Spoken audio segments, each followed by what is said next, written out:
Pet Simulator 2. Might not be the most relevant thing nowadays, but out of the 4 pet simulators, it might actually be still pretty interesting to talk about.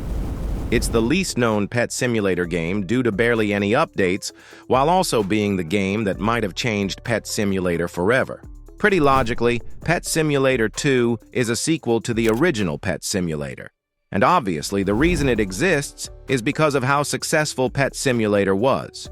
Pet Simulator released back on the 4th of August 2018, and as of today has 1.1 billion visits, which even to this day is a really high amount of visits. And despite the not best quality it had, taking pets and the areas as the main examples, it still got a lot of people wanting to play it. Many videos were made on YouTube, getting many millions of views. People loved the game, and Preston, who's the owner of Big Games, saw that, so he decided to start working on the sequel. Already back in February 2019, he started to post some sneak peeks like this cat. You can actually see the model and face that is still being used for pets in Pet Simulator 99. Imagine what the pets look like in an alternative universe. On the same day, he also posted how coins would look like where you can see a familiar design as well. And so he would continue to tease Pet Simulator 2 until the release day came. And later the same year, on the 1st of December of 2019, Pet Simulator 2 released. The amount of hype the game had was insane, and there were reasons to it.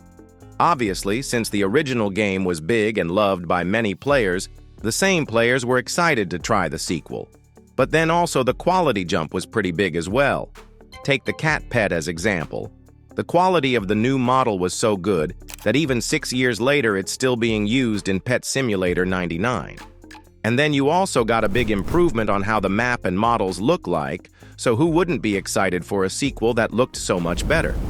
But despite all of that, we all already know how Pet Simulator 2 ended up, but why? The game was promising. So why exactly was it losing players so quickly and ended up getting its final update after almost only 2 months? If we check the blogs, which surprisingly actually existed that long ago, we can see it only received 4 updates, with 2 more blogs at the bottom basically acting as sneak peeks months before the game would release. And I think it's worth noticing that the update time between the updates wasn't really the best, 2 weeks, and I think it played a big role in losing players quickly, and I will explain soon why. And I decided to actually join the game to take a better look. Been a while since I've played this game. Opening the inventory, you got your normal golden and rainbow pets here that makes the pets way stronger. And of course, you got the golden and rainbow machines too. This is pretty much the Pet Simulator X system for making golden pets, using the diamonds and having a higher chance with more pets input. But one of the best things for Pet Simulator 2 were the upgrades. They were meant to replace game passes and make players actually play to become better. As you can see, I got almost everything unlocked since I actually enjoyed the game before.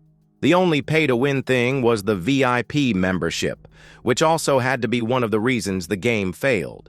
You see this right here? Trading was one of the features locked behind VIP membership, and I can tell Preston did not want to do that ever again. Something that I think everyone disliked was the moving through areas system. You just had to walk from one cannon to another to get to the final world. And continuing with what people disliked, here when breaking breakables, you had to manually collect the rewards. It was a cool idea in my opinion, but just a really annoying one in this case. Imagine breaking tens of breakables and going around collecting the loot. And of course, we had pet hatching. Wouldn't have been a Pet Simulator game without that. So just taking a quick look at the game already showed us some things that would make the gameplay more annoying to the average player. And now going back to the updates, every update added one new world, which was only accessible if you had VIP membership. Sure, you could get VIP for free with an upgrade, but still locking the only new area for an update behind VIP isn't the best idea. And another problem was that you could complete the new areas in less than an hour. And as I earlier mentioned, the updates came out once every 2 weeks, so they offered way too little content for players for that amount of time between the updates. So the history of Pet Simulator 2 isn't exactly big, but I will say it is pretty important.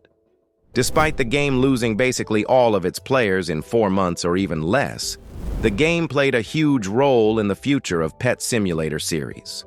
So even thought the history of Pet Simulator 2 is short, it might actually be one of the most important parts for the entire history of Pet Simulator series. The sneak peek parts of the blog were showing some behind-the-scenes content, and I did mention some parts of it already in the video, but not everything. Here you can see different designs and ideas for pets. I did show the cat already, but going down we can see some other pets. And the thing is, you can actually see that the ideas for how models would look like actually still being used over 6 years later. The other blog was just showing the upcoming areas for the game, and fun fact, one of them was never released, this one. It does seem like the content for updates was prepared, or at least the maps. But the game was performing so badly that even some of the existing content wasn't added to public. Pet Simulator 2 was important for the upcoming Pet Simulator series, not only because it basically gave us the main design pets would use from now on, but also because of this game failing. It might sound weird in a way, but Pet Simulator 2 failing helped the future Pet Simulator games to succeed. When Pet Simulator X came out, it was meant to combine what Pet Simulator 1 and Pet Simulator 2 did. So many ideas were taken from Pet Simulator 1, but the designs were taken from Pet Simulator 2. And obviously, some of the ideas, such as the golden and rainbow machines, were also taken from Pet Simulator 2. And because of Preston knowing what exactly players liked and disliked about both games, he was able to combine them in a way where players would enjoy it even more than both of the games before it. Pet Simulator gave us hoverboards, cannons, crafting machines, and most importantly, the pet designs. I feel like people might underestimate how big Pet Simulator 2 actually was since it failed so quickly and lost all of the players. I personally actually liked playing the game, and think it could have been way more successful if it actually had more gameplay and didn't have the annoying parts I listed earlier. And of course, it should have had trading for everyone. Even thought the game was very free to play. Trading was locked behind Robux pretty much, the thing that makes games more active usually. So this game did have a pretty short story to it, but a very important one that changed Pet Simulator series forever, really just making big games pets instantly recognizable with the updated designs that have been used for 6 years at this point. You can comment what you think about Pet Simulator 2's story. Maybe you even played the game yourself back in 2019 or 2020. Make sure to like and subscribe if you enjoyed this video. I would really appreciate that. You can watch one of these videos while waiting for a new one. They are good too. Join my Discord server. You can chat with me and other members. The link is in description, and I will see you soon.